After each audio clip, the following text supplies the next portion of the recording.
जाबरा गांव में विराट हिंदू सम्मेलन कलश यात्रा के साथ हुआ शुभारंभ। सनातन धर्म जीवन जीने की पद्धति, युवाओं से नैतिक मूल्यों को अपनाने का आह्वान। बनियाना उपखंड क्षेत्र की जाबरा गांव में सर्व हिंदू समाज के तत्वाधान में एक विराट हिंदू सम्मेलन का भव्य आयोजन किया गया। कार्यक्रम में गांव सहित आसपास के क्षेत्रों से बड़ी संख्या में श्रद्धालु और हिंदू संगठनों के पदाधिकारी शामिल हुए।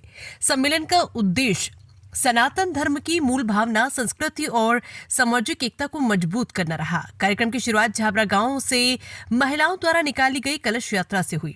सर पर कलश धारण कर पारंपरिक वेशभूषा में सजी महिलाओं ने पूरे गांव में धार्मिक वातावरण बना दिया। कलश यात्रा के दौरान भजन कीर्तन और जयकारों से गांव गूंज उठा। उसके बाद मंच कार्यक्रम का आयोजन किया गया। सम्मेलन का उद्घाटन वेदांताचार्य डॉक्टर दयानाराम जी महाराज ने भारत माता के चित्र के समक्ष द्वीप प्रज्वलित कर किया। आयोजकों की ओर से सभी अतिथियों का साफा पहनाकर और माल्यार्पण कर स्वागत किया गया। अपने उद्बोधन में डॉक्टर दयानाराम जी महाराज ने सनातन धर्म को विश्व कल्याण का मार्ग बताया और समाज में एकता बनाए रखने का संदेश दिया। इस अवसर पर भजन कलाकार बालूतारा के प्रकाश माली ने सनातन संस्कृति पर सरल शब्दों में जानकारी दी।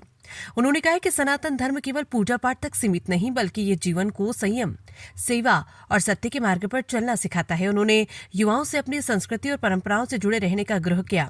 इंदर सिंह खिवाड़ा ने भी सनातन धर्म के महत्व पर प्रकाश डाला। उन्होंने कहा कि हमारी परंपराएं प्रकृति, परिवार और समाज के साथ संतुलन बनाकर जीना सिखाती है। उन्होंने सनातन मूल्यों को शिक्षा और दैनिक जीवन में अपनाने का आह्वान किया।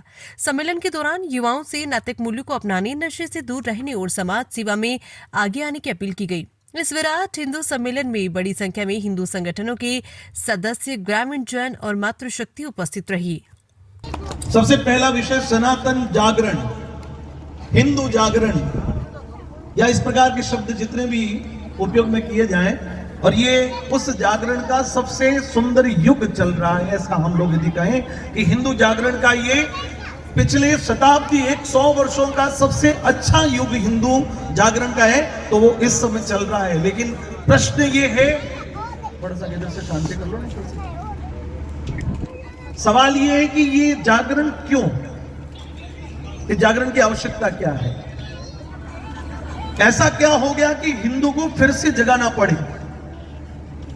ऐसा क्यों है कि हिंदू को फिर जाके इस प्रकार के कार्यक्रम के आयोजन की रचना हो, इस प्रकार से हमारे संत महापुरुष आए, इतनी सारी व्यवस्था लगे, लोगों को आग्रह पूर्वक चावल देकर बुलाया जाए, कैसे भी हाथा जोड़ी करके भाई आप आ जाओ, क्योंकि यहाँ पर हिंदू सम्मेलन होने वाला है। ऐसा क्यों, उसकी आवश्यकता क्यों पड़ी? दूसरा विषय,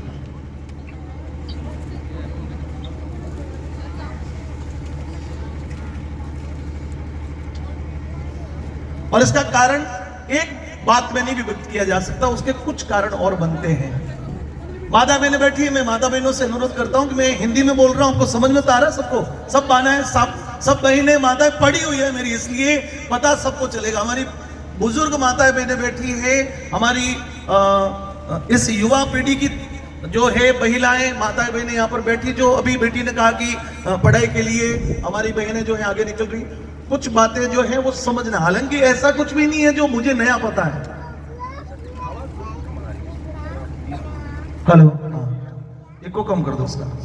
मैं आपसे निवेदन कर रहा था कि ऐसा कुछ भी नहीं है जो मैं आपको बताऊंगा और उससे पहले इस दुनिया में वो बात किसी को पता ही नहीं थी, या वो बात कोई जानता ही नहीं था, और मैं या इंदर सिंह जी या गुरुजी जब अपना प्रवचन देंगे तभी वो बातें आपको पता चलेगी।